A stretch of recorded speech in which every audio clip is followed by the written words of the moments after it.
வணக்கம் மக்களே, சற்றுமுன் கிடைத்த தகவல் ஒன்றை பார்க்க போகிறோம். திமுக ஆட்சிக்கு பெரிய சிக்கல், அதிர்ச்சியில் ஸ்டாலின் திடீர் தகவல். இந்த ஒரு தகவலை பற்றி தான் நாம் பார்க்க போகிறோம். தகவலை பார்ப்பதற்கு முன்னதாக நீங்கள் நம்மளுடைய சேனலுக்கு புதிய பார்வையாளர்களாக இருந்தீர்கள் என்றால் மறக்காமல் நம்மளுடைய சேனலை சப்ஸ்கிரைப் செய்து வைத்துக் கொள்ளுங்கள் மக்களே. தற்பொழுது நாடாளுமன்ற தேர்தல் நடந்து முடிந்திருக்கும் இந்த ஒரு நிலையில் அதற்கான தேர்தல் முடிவுகளுக்காக காத்திருக்கும் அனைத்து விதமான அரசியல் கட்சிகளும் மிகுந்த ஒரு எதிர்பார்ப்பை எழுப்பிக் கொண்டேதான் இருக்கிறது. இதிலும் முற்றிலுமாக பாரதிய ஜனதா பெரும்பாலான இடங்களை பிடிக்கும் என்று ஒரு பக்கம் சொல்லிக் கொண்டிருக்க, அதிமுக பெரும்பாலான இடங்களை சொல்லும் என்று அவர்கள் ஒரு பக்கம், திமுக அனைத்து இடங்களும் வெற்றி பெறும் என்று சொல்லிக் கொண்டிருக்கிறார்கள்.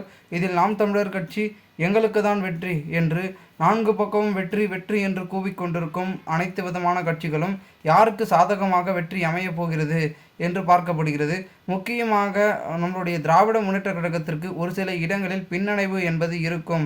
ஏனென்றால் நிறைய விதமான அமைச்சர்கள் புள்ளிகள் என்று ரெய்டின் மூலமாகவோ ஆவணங்கள் மூலமாகவோ வழக்குகள் மூலமாகவோ சிக்கியதன் காரணமாக ஒரு சில இடங்களில் ஆதரவு என்பது குறைந்திருக்கிறது. முக்கியமாக கரூர் செந்தில் பாலாஜி அவர்கள் இருந்த ஊரிலேயே அவர்களுக்கு ஆதரவு குறைந்திருக்கிறது.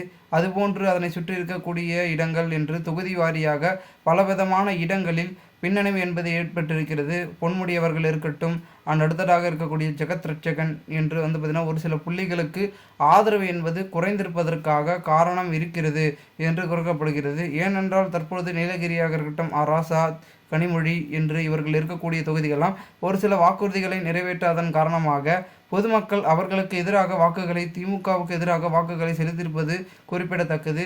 இப்பொழுது இருக்கும் ஆட்சியை பொதுமக்களுக்கு பிடிக்காத நிலைமையில் 2024 திமுக எதிர்க்கட்சியாக உருப்படுவதற்கும் வாய்ப்பு மிகவும் குறைவாக இருக்கிறது என்ற பேச்சுக்கள் தான் அரசியல் வட்டாரங்களில் உதித்து கொண்டிருக்கிறதை நாம் பார்த்து வருகிறோம்.